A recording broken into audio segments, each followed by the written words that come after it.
ICC को 90 रोज से कबल हर सूरत चैंपियंस ट्रॉफी के शेड्यूल का ऐलान करना है। मुकर्रर वक्त में शेड्यूल का ऐलान न करने पर आईसीसी को कानूनी चाराजोई का सामना करना पड़ सकता है। मजीद जानते हैं डॉन न्यूज के नुमाइंदे गुलाम मुर्तजा से।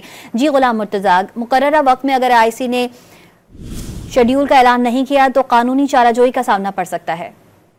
जी, आईसीसी ने क्योंकि ब्रॉडकास्टर से एग्रीमेंट किया हुआ है कि कोई भी टूर्नामेंट उससे पहले तकरीबन 100 दिन पहले स्केड्यूल अनाउंस करना पड़ता है और कम से कम 90 दिन से पहले स्केड्यूल अनाउंस करने की डेट दी जाती है।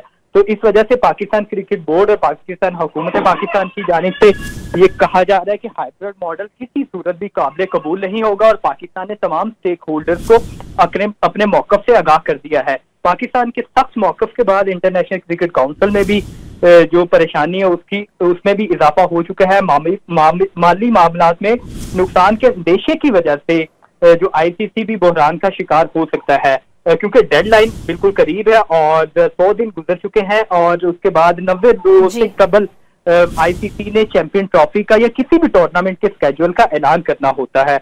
तो अभी क्योंकि 20 नवंबर तक कहा जा रहा है कि शायद आईसीसी इस हवाले से जो स्केड्यूल है अनाउंस करने के लिए इम्कान है कि वो ऐलान करेगा, लेकिन अभी आईसीसी को कानूनी चाराजोई का सामना भी करना पड़ सकता है कि 20 नवंबर तक क्योंकि 90 रोज रह जाएंगे आईसीसी चैंपियन ट्रॉफी के इनेकाद में। इस वजह से आईसीसी को भी परेशानी का सामना है और पाकिस्तान भी अपने सख्त मौकफ पर डट गया है कि हाइब्रिड मॉडल किसी तौर पे भी कबूल नहीं किया जाएगा और रिटन तौर पे लिख के दिया जाएगा कि भारतीय टीम पाकिस्तान किन वजूहात की बिना पर नहीं आ रही।